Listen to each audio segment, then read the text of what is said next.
Del Club de Traductores Literarios de Buenos Aires. Desde el mes de agosto estamos asociados con el Centro Cultural de España y nos reunimos aquí para tener nuestras dos reuniones mensuales.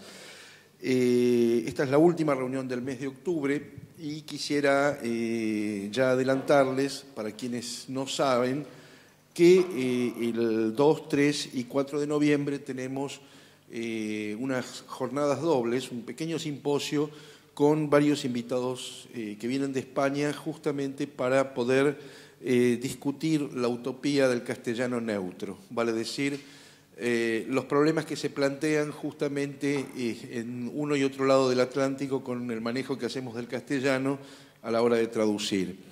Les comento que los invitados españoles van a ser Juan Gabriel López Guix. Juan Gabriel, además de ser traductor de Lewis Carroll, traductor de Sacchi, a quien tradujo completo hace relativamente poco, traductor de Don DeLillo, de Tom Wolfe, es profesor en la Universidad Autónoma de Barcelona y junto con otro de los invitados, que es Marietta Gargatagli, es codirector de la revista de Historia de la Traducción Saltana, que está en Internet. Saltana, perdón, y 1611, que es una revista de Historia de la Traducción. El 2 de noviembre justamente se abre el simposio con una charla de Juan Gabriel sobre la traducción de los lenguajes rotos, donde él señala que algunos textos presentan especiales dificultades de traducción por el hecho de presentar de forma muy marcada rasgos lingüísticos, idiolectales o sociolectales con una fuerte carga cultural. Su traslado exige decisiones que ponen de manifiesto una fuerte participación del traductor y plantea de modo evidente la imposibilidad de la transparencia, así como el problema del modelo de lengua que debe utilizarse. Terminada esta mesa redonda, que si no me equivoco va a ocurrir a eso de las 18:30, hay una mesa redonda donde van a participar Miguel Sáenz, Guillermo Piro, Jorge Aulicino y el moderador va a ser Albert Freixas. Al día siguiente, el 3 de noviembre, la charla corresponde a Miguel Sáenz. Y Miguel Sáenz es traductor básicamente del alemán, aunque también tradujo del inglés. Es el traductor de Bernhard, de Günter Grass y de una veintena de autores alemanes. Es uno de los traductores decanos de España y un hombre que tiene una reflexión teórica muy interesante a propósito de lo que es traducir. Su charla tiene como título Si traducir es hablar y hablamos español, ¿por qué no traducir al español? Y él aclara, dice, sí, muy bien, pero ¿a qué español? Habrá que educar al traductor o al lector o a los dos quizás. Después hay una mesa redonda donde van a estar Marietta Gargatagli, Patricia Wilson y Carlos Gamerro. Y el día 4 de noviembre hay una charla de Marietta Gargatagli. Marietta es también profesora de la Universidad Autónoma de Barcelona, es una de las máximas especialistas que hay en todo lo que tenga que ver con la traducción de los cronistas, que los cronistas hicieron de las lenguas nativas de América cuando llegaron. Aparte es una pionera también en los estudios sobre Borges como traductor, que sus trabajos se remontan a la década del 70.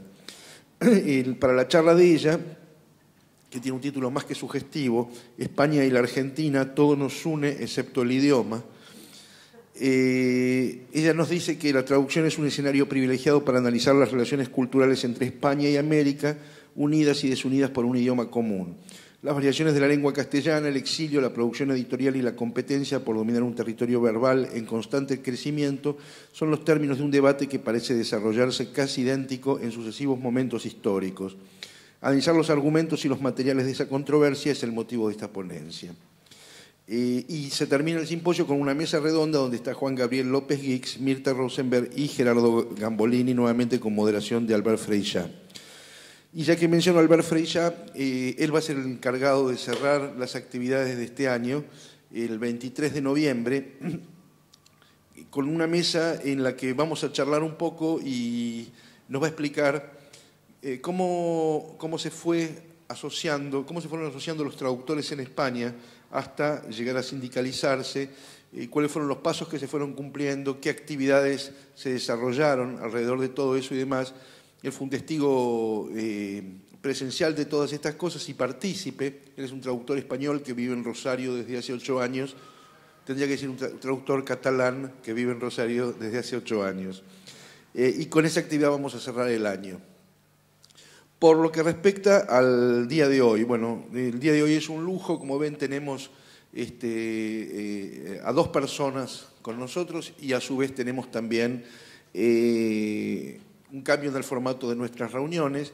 Para quienes nunca vinieron les comento que hay una breve exposición de aproximadamente unos 20-25 minutos, cerrada la cual comienzan las preguntas, las discusiones y demás. La idea es que esto sea informal, que se pueda charlar, que se pueda discutir.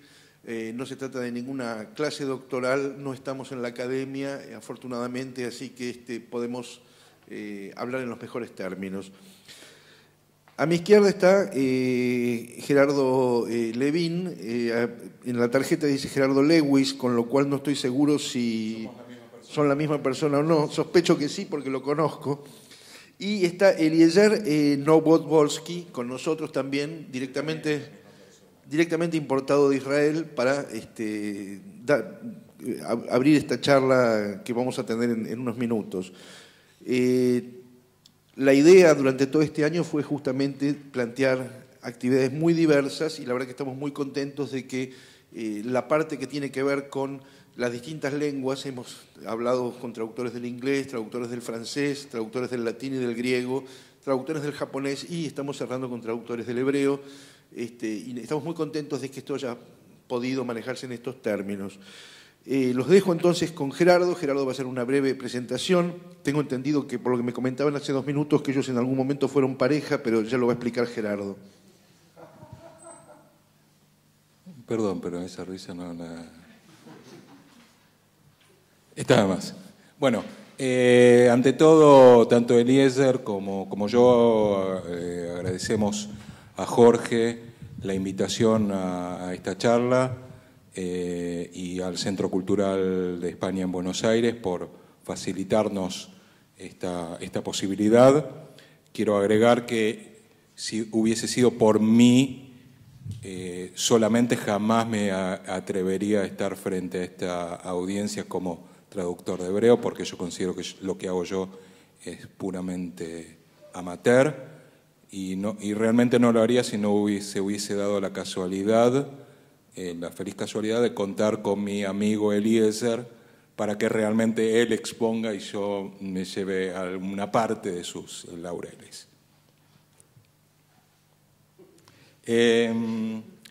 Bueno, entrando en materia, el hebreo es el único idioma del cual yo tenga noticia que en cierto momento de su historia, para poder ser traducido, fue necesario un milagro divino. Es un milagro modesto, pero un milagro al fin. Es sabido, forma parte de la mitología de la traducción bíblica, que para la elaboración de la Septuaginta, que fue la primera traducción de la Biblia al griego, se reunieron 70 sabios, 70 doctores en la ley, elaboraron cada uno por separado una traducción al griego y compararon al final sus versiones y milagrosamente resultó que el resultado obtenido por todos y cada uno de ellos era asombrosamente idéntico, con lo cual traductores de hoy podríamos aprender de ese milagro de... ¿no? Sí. O quizás fue simplemente un caso donde el autor original se tradujo a sí mismo por vía de un milagro. Lo que podemos aprender de esto es que el aura de sacralidad acompaña al hebreo quizás desde su origen. En su libro clásico, principales, no sé cómo sería en castellano, Principios de la Cábala. Sí, Major Trends, está traducido al inglés como Major Trends in Jewish Mysticism.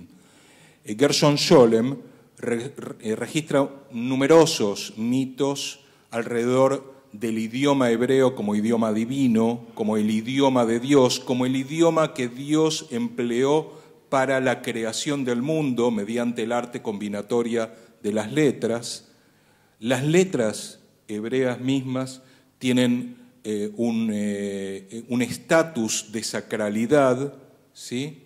Que también Scholem y la historia de la mística registra. Yo me había notado un breve párrafo de este libro de Scholem, donde habla de las letras. Estas letras no son simplemente medios de comunicación convencionales, el idioma, el hebreo, no es un simple, para los místicos, aclaro, ¿sí? Él se está refiriendo a cómo interpretan los místicos el idioma hebreo. Dice, no es simplemente un medio de comunicación convencional como podría ser cualquier idioma, sino mucho más. Cada uno de ellos representa una concentración de energía, ¿sí? Y expresa una riqueza de significados que, aquí subrayo, no son pasibles de traducción, como una experiencia mística no es pasible de traducción directa, sino que debe ser traducida empleando metáforas o alusiones que nos remitan de algún modo a la experiencia intraducible e inefable. Los judíos observan tal respeto por la palabra escrita que los libros gozan de su propio sitio de sepultura. ¿Cómo? Cuando un libro, qué sé yo, un devocionario, porque fue usado y usado y usado a través de los tiempos, se rompe o ya es inusable, va a parar a un lugar que se llama Genizá. Y esto es así de antiguo, y de este modo nos han llegado innumerables manuscritos de épocas antiguas, porque, por ejemplo, el caso más famoso es el descubrimiento de la Genizá del Cairo, que hasta el descubrimiento de los rollos del Mar Muerto eran los manuscritos hebreos más antiguos conocidos.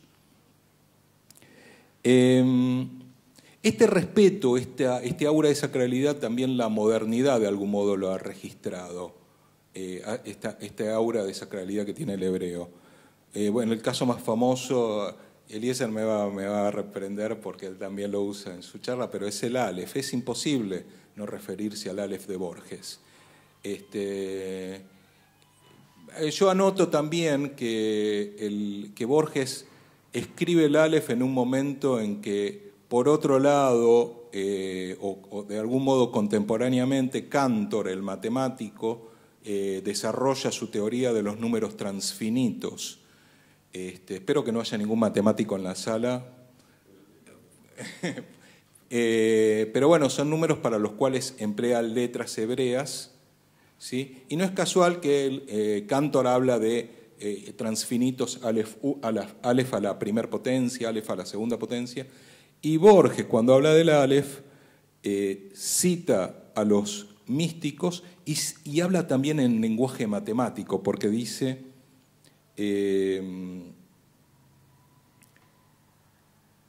habla de un problema irresoluble, esto es textual de Borges del Aleph, la enumeración siquiera parcial de un conjunto infinito. Está directamente apuntando a la teoría de los conjuntos, a la teoría de matemática moderna, a esto es medio una digresión, pero sirve para ilustrar también este aura de sacralidad y de quizás, a lo que estoy apuntando es a la problemática del traductor, que tiene que volcar de lengua sagrada a la lengua que tenemos que entender todos. Quizás acá sí me estoy metiendo un poco en lo que Eliezer va a hablar, pero bueno, tenemos que entender también que el hebreo como idioma atravesó numerosas etapas en las que incluso fue un idioma a punto de extinguirse, un idioma, no voy a decir prohibido, pero restringido, un idioma restringido a ser usado en situaciones especiales, el idioma sacro en contraposición al idioma cotidiano, ¿sí? El idioma que solamente se debía utilizar en los días sábados, en contraposición, sí, o que lo usaban solamente rabinos en sus correspondencias. Hubo dentro del, digamos, del judaísmo moderno discusiones importantes alrededor del hebreo en cuanto a idioma nacional. Hubo corrientes que sostenían que el idioma nacional de los judíos debía ser otro, el yiddish o otros. Y, por supuesto, hubo otra tendencia que sostenía que debía hablarse hebreo. El hebreo sufrió, de esto nos va a hablar Eliezer en breve, pero sufrió un proceso de resurrección, llamémoslo. Y yo me había notado también que hay muchos indicios que el hebreo también fue de algún modo un idioma reprimido en las épocas de la Iglesia naciente, en las primeras épocas de la Iglesia, en las épocas en que se escribieron y se tradujeron los evangelios. Porque, bueno, yo voy a citar aquí voy a citar una teoría un poco arriesgada de un señor que se llama Gerard Haddad, que tiene un libro que se llama Los biblioclastas, o sea, los que odian a los libros, como los iconoclastas odian a los íconos, los biblioclastas. Él desarrolla en este libro una teoría psicoanalítica del odio al libro fundante, ¿sí? Él anota un caso muy interesante de lo que podríamos llamar un lost in translation, una pérdida, lo que se ha perdido en la traducción. Él se refiere a Mateo 16, en el Evangelio, donde Jesús le pregunta a sus discípulos ¿quién dice la gente que es Él? ¿O quién cree la gente que es Él? Bueno, los discípulos responden de diversos modos y Simón le contesta, tú eres Cristo, el Hijo del Dios viviente. Este es el versículo donde Jesús lo instituye a Pedro, a Simón, como el primer papa, como el padre, el sucesor, como el padre de la iglesia, ¿no? Entonces, Jesús le dice, y este es exactamente esto es lo que se perdió en la traducción, o si quieren es un ejemplo de mala traducción. Dice, bienaventurado eres, Simón, hijo de Jonás, porque no te lo reveló carne ni sangre, mas mi Padre que está en los cielos. Mas yo también digo que tú eres Pedro, y sobre esta piedra edificaré mi iglesia, y las puertas del infierno no prevalecerán contra ella. Ahora bien, este pasaje, por esto le había pedido a Eliezer que ponga esto en línea. Este pasaje lo que esconde es, en la fuente, Jesús lo que hace es un juego de palabras, hace un juego de palabras desde ya a los cuales Jesús, por lo que leemos en la Escritura, era afecto, ¿sí? Él tenía su propio humor, su sentido del humor. Entonces lo que él dice es, en hebreo, perdón, voy a pasarme de este lado, padre es Ab, hijo es Ben. La conjunción de ambas palabras es Eben, que significa piedra. Este es el juego de palabras que se perdió en la traducción. Lo que le dice es, hace un juego de palabras entre el Padre, el Hijo y la piedra, ¿sí? Agregaría a esto que, como un elogio a San Jerónimo, nuestro patrono, que en la traducción al latín, años después en la Vulgata, se mandó un juego de palabras brillante, porque pone, tú es Petrus, anche esta Petra a edificabo ecclesia mea.